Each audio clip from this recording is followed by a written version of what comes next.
के बाद जो सबसे बड़ा बदलाव आया, बीजेपी आने के बाद जो सबसे बड़ा बदलाव आया है वो ये है कि हम आपस में लड़ रहे हैं। ऐसा कभी नहीं हुआ जो हम आपस में लड़ रहे हैं। बीजेपी से पहले हम लोग एक थे, आज हम जो है मजहबों में बटे हुए हैं। और रही तिवारी की हत्या की बात, तो कौन कहता है कि उसको मुसलमान ने मारा है या वो आतंकवादी नहीं था? अगर उसने मारा है तो आतंकवादी था और उसको सजा देनी चाहिए। चौराहे पे दो उसको सजा। किसने रोका है उसको?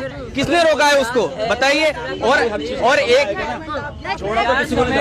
हम सबका सुनेंगे। आप 2 मिनट रुके। हाँ बताइए। अब आप ये बताइए कि हमारे ही मुल्क के अंदर अगर मुसलमान को एक दूसरे नजरिए से देखा जाता है, वो क्यों देखा जाता है? इससे पहले ऐसा नहीं होता था।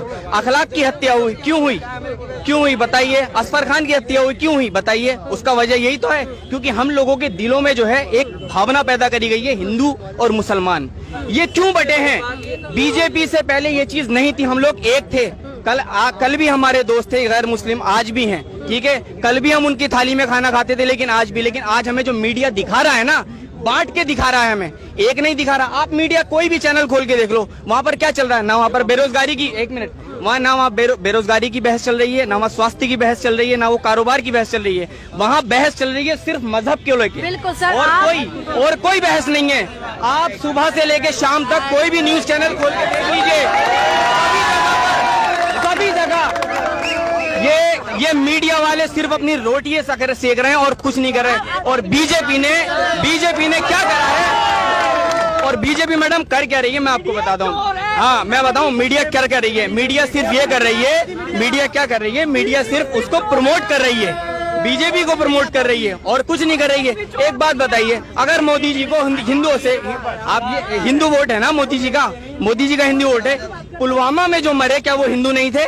उनमें हिंदू नहीं थे, उन्हें क्यों नहीं बचाया गया? वो आरडीएक्स कहाँ से आया? वो आरडीएक्स सिर्फ मुसलमानों को मारने के लिए नहीं आया था, वो हमारे देश के जवानों को मारने के लिए आया था। वो क्यों आया?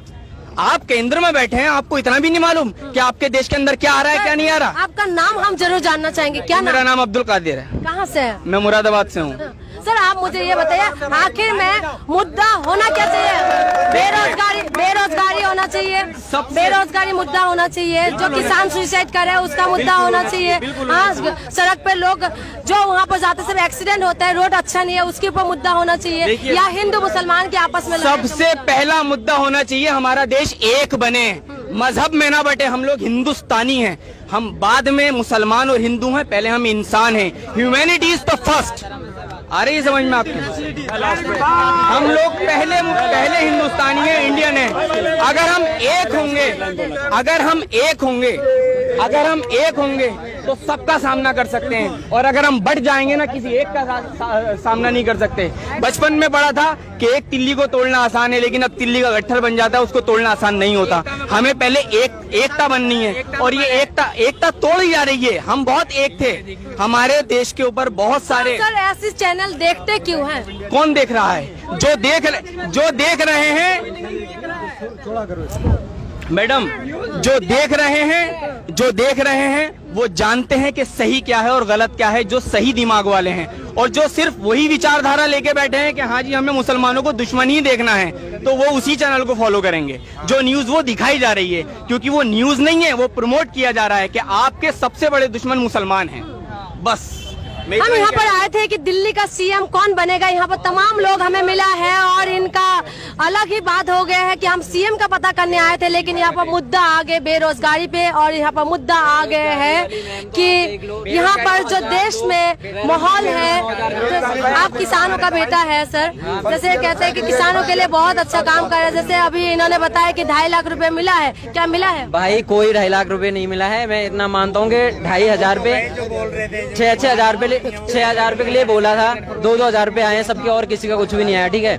और बात है बेरोजगारी की, जो भाई ने बोला 9,000 लोगों की जॉब जा चुकी है, सॉरी 90,000 की। 90,000 लोगों का मतलब समझते हो? 90,000 लोगों का मतलब समझते हो? 90 एक बंदे के पीछे एक फैमिली होती है, एक फैमिली कम से कम 3 बंदे होते हैं, उसकी माँ बाप तो होंगे और कुछ नहीं होगा। तो मैं एक बात बोलता हूँ, जो 3,000 करोड़ की मूर्ति बनवा के स्टैच्यू ऑफ लिबर्टी का नाम दे दिया गया है, स्टैच्यू ऑफ यूनिटी का नाम दिया गया है, सिर्फ 3,000 करोड़ खर्चा करके। आप खुद सोचिए कि हमारे देश की आबादी कितनी है, 125 करोड़। हम गरीब हैं नहीं, हमें बनाया जा रहा है। हम गरीब हैं नहीं, हमें बनाया जा रहा है एक 3000 करोड़ की फालतू की स्टैच्यू ऑफ यूनिटी बना के। क्या करेंगे उसका, आप बताइए क्या है उससे? उससे किसी को बेरोजगार मिलेगा, किसानों को सहायता मिलेगी, स्वास्थ्य अच्छा होगा या शिक्षा अच्छी होगी? बताइए। वल्लभ भाई पटेल का बनाया ना सर, वल्लभ भाई पटेल ने कहा था क्या मेरी स्टैच्यू ऑफ यूनिटी बना के जाएं आप? बताइए, उन्होंने नहीं कहा। और अगर वो जिंदा होते, अगर उनकी विचारधारा ये लोग समझते, तो ये लोग जानते कि हम यूनिटी बनाने में विश्वास करते थे। ऑफ कोर्स हम आज भी करते हैं। देश में तो आप मुझे ये बताइए क्या कि एक मूर्ति बनाने के बाद यूनिटी आएगी? यूनिटी ऐसे नहीं आएगी। यूनिटी आएगी हमारे जब मन साफ होंगे। वो मन साफ कौन करेगा? ये हमारी मीडिया जो हमारे मन गंदे कर रही है ना, यही साफ करेगी। ये जो हमारे दिलों में एक नफरत पैदा हो गई है, हम आज आसपास बैठते हैं, बात करते हैं, सामने वाला में नजर से देखता है, एक डर, एक खौफ है। आज मेरी फैमिली मुरादाबाद में, मैं सोचता हूँ कि यार मेरी फैमिली सही है या नहीं है। एक डर महसूस होता है, फील होती है ये चीज कि यार क्या हो रहा है, क्या हो रहा है, क्यों हो रहा है? क्यों? क्योंकि हमारे दिल में डर बनाया जा रहा है और कोई वजह नहीं है मैडम, ये सिर्फ डर बनाया जा रहा है। क्या आज आप लोगों का कहना है कि रोजगार नहीं है, रोजगार के विषय होना चाहिए, और आपस में जो भी मतभेद हो रहा है, जो आपस में एक दूसरे को काट रहे हैं, पीट रहे हैं, मार रहे हैं, वो नहीं होना चाहिए देश में। आपस पहले मैं मीडिया से ये कहना चाहता हूँ, ये जो अपनी रोटियां सेक रहे हैं ना, ये बंद करें और देश की सच्चाई दिखाएं। अच्छा, युवा आप लोग सारे युवा हैं। बिठाने के बाद जो ये कैंपिंग करी जाती है ना कि उसने रोटी नहीं दी, उसने सालन नहीं दिया, उसने चटनी नहीं दी, इसको छोड़ के ना पहले आप इस मुद्दे पे बहस करें कि हमारे देश के असल हालात क्या हैं, हकीकत क्या है हमारी।